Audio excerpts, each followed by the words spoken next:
was real disrespectful. It was real disrespectful.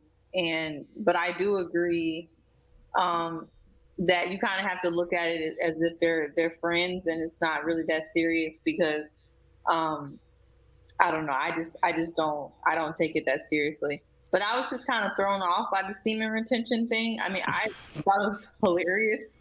I've never heard anyone even call it that before, so I thought that was really, really funny. But I was like, when did you start doing semen retention? Like, what? First of all, what is this? Second of all, like, why are you doing it? Third of all, like, Amber, I don't even think you want to do anything with him anyway. So why are you so pressed about what he's doing with his semen that he's trying to maintain? So I don't know. Again, I just didn't understand that whole thing. But I don't think it's cool to be that pushy on national television about something that he says he wants to do. It's just like, you just look like you want to do, you just want to see if you can control the situation.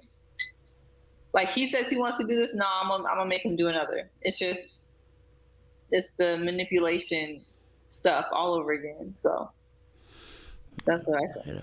I hear that. Sean, waiting for I have a question too, Kojo. Go for it, yeah.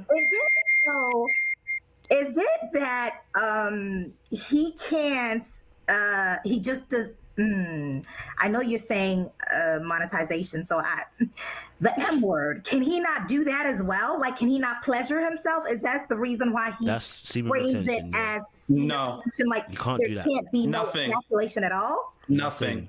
Oh, Lord have mercy. Nothing. Okay. Nothing. Semen retention means semen retention all nothing. All of it. Nothing. Okay. All right. Can I jump in, Kojo? Yes, you can, Sean. Jump in for the semen retention convo. Okay.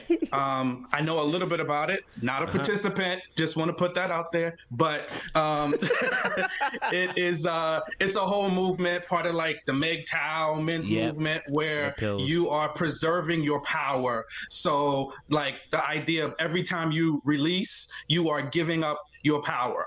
I see somebody said wet dreams. Well, what you can't control that. So it's what you can control, right? So it's, keeping that masculine energy, focusing, staying on your purpose, and that's what the movement is all about. And that's why people do it. Some aspects of it have to do with, there's also this no FAP community out there, which, alludes to pornography and the M word, right? So that's kind of all looped into there. He didn't really get into, and that was my thing, is he didn't really get into why, why, like he just kind of like dropped that out there. Like everybody in the whole world knows what the hell that is. So I think that was kind of silly on his part, but not surprising if you see how he's moved throughout, the season. So he should have led with, well, this is why I'm doing it. He kind of like dripped and drabbed little things like, I'm preserving my power. But the other part that was confusing with me about this is that he's looking to be ready for love and going into a relationship. Ideally at this point, Amber is going to be the person in that relationship, right? So he's already said he's not, marriage is not something that he needs to have happen. So like, are you going to continue semen retention in a relationship? Like, are you guys going to be like asexual? Like, it didn't make any sense. So that part for me, it was just kind of like, bro, you could have just prefaced it better, explained to her.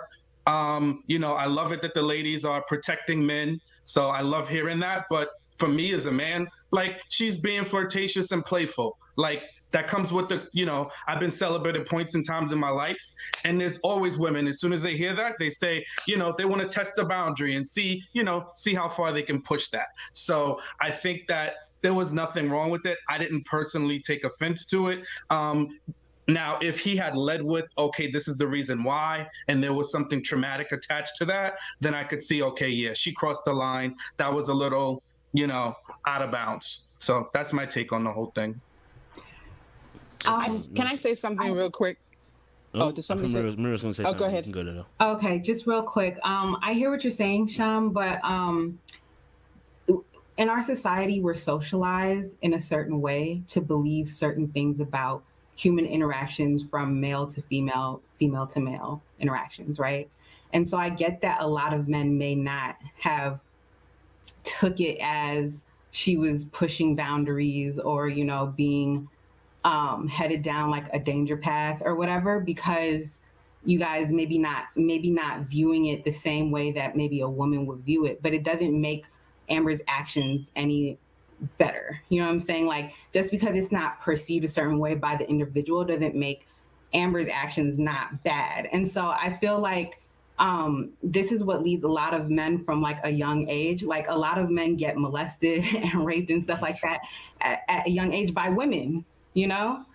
Charlemagne the God talks about how that happened to him like when he was younger, but he didn't even perceive it as I just got molested, you know? So I think that part is like where we're trying to highlight, you know, Amber's fault. And also, when you say that he didn't lead with the why, also Amber didn't ask him why. Her response to him was not to find out more, to try to see where he's coming from. Because if she actually cared about him and his well-being, she would try to understand that aspect of it. Her first reaction was, well, I'm gonna try to push that boundary. Like, it's almost like she took it as a bruise to her own ego. And so that's where I said earlier, I didn't say she was a predator. I said she was giving me predator vibes, because that is the same type of mindset that a predator would have. She's preying on his semen or, you know, his, you know, sex or whatever. So it's the energy for me. It's the vibes that she's sending off that I think that it's a little bit more weighty than maybe a lot of people in society may be perceiving it. Okay. Lola, go for it. So, you know what? Like, yeah, I'm not necessarily Amber's, you know, lawyer, judge. I'm not a fan. But I honestly think the chick was just kidding around. She's being silly because in this society, the man is viewed as the pursuer. So it's a compliment to him when the roles are reversed, particularly for a man like this who is more in touch with his feminine side. I really see her as kidding. Now, if you want to be serious and say, okay, if it was really reversed and it was true, would we be offended? Yes, we'd be offended. But honestly, would she really be in that strength, doing that, pursuing that in that energy in front of a camera crew? I don't think so. I think she was just being silly.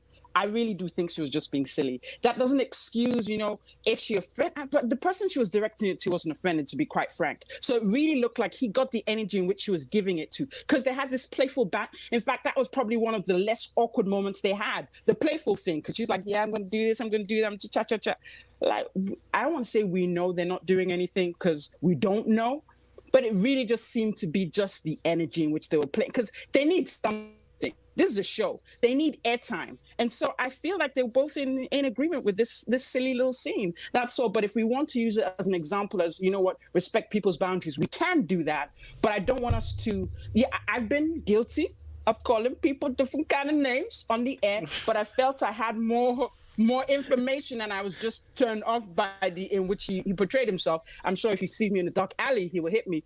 But in this situation, really, Amber's like 4'9". I don't know, I'm just kidding. And she's like, you know, 80 pounds soaking wet. Not to say that she can't be a predator, but in this situation, I really doubt that's what she was going for. I think she was just trying to be funny, but at the same time, you know, she could be socially awkward. She's never been that it girl, which is why she's able to move around in the darkness around the circumference. She's never been the popular girl. So I think that's all she was getting with. So I don't want us to take her all the way there and make it heavy. And she may have other things going on with her, but I think in this scene, she had just been silly. She was trying to make him feel good about himself, distract him from the fact that she kissed someone and wasn't going to tell him.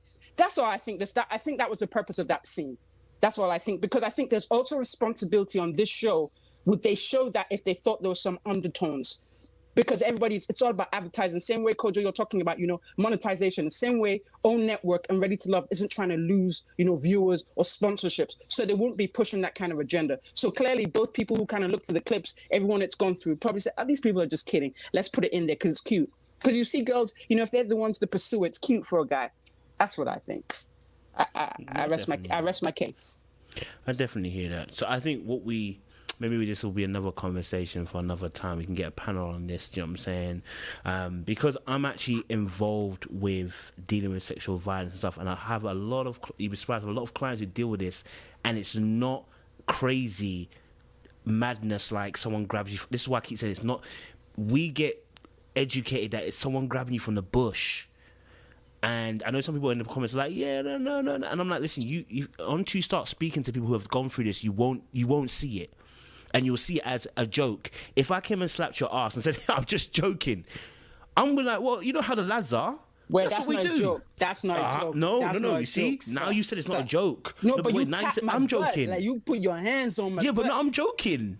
And the man them, this is how we joke. We man them in the office. Sometimes, if you run white people, listen, when you're around them, listen, they would grab each other's balls. That's what they be doing. They would do it as a joke, if right? they're giving themselves permission to do that, then but no, they don't. This is the point. It's a joke to them, and this is what I'm saying. That even though it's a joke, and I'm with it, and I definitely believe that she was joking. What I'm saying is that the wider conversation of this is that in joking in that moment, though, it may seem harmless. Just like what us men, oftentimes when we're joking and doing office jokes, sometimes we're not aware that when women are around, that's uncomfortable jokes we're making. People make some uncomfortable jokes. They're not even doing anything. They're just making uncomfortable jokes, and you won't realize. So what I'm saying is, I'm not saying that Amber is definitely doing that. I actually agree. I think she was pretty much joking, right? But I'm saying you have to be so careful. It's a good segue. It's a segue to use this. It's a good segue to have that conversation in future. Okay. That joking about that is inappropriate, because if I'm a man and you tell me your boundaries are you don't want to have sex, and I go, yeah, but I'm gonna make you have sex, you are definitely not gonna look at it as he was joking. You are not gonna look at it as I'm joking. Yeah, that's heavy. The way I carry my ding dong, you're not gonna you're gonna look at it. And that's what the double standard is, right? Like, I feel like everyone is just like giving Amber a pass because she's a girl and the roles are reversed. If it was a guy joking like that with Liz, like say if that was Jason's approach to Liz's celibacy, we would all be smoking him right now. So why is it we have a different standard for Amber? Yeah, it's a joke, but there's a truth in every joke. And we're just saying that this is the gateway into a side of things that we don't want to be in. You know what I'm saying? Like, having that type of mentality, it's creep status. So I just think that we shouldn't just give a pass to Amber just because she's a girl and KG didn't take it that way, whatever. I think that we should just be careful when it comes to someone saying, I want to be celibate, and we should just be respecting that. Like, you shouldn't be trying to make somebody change their mind on something like that.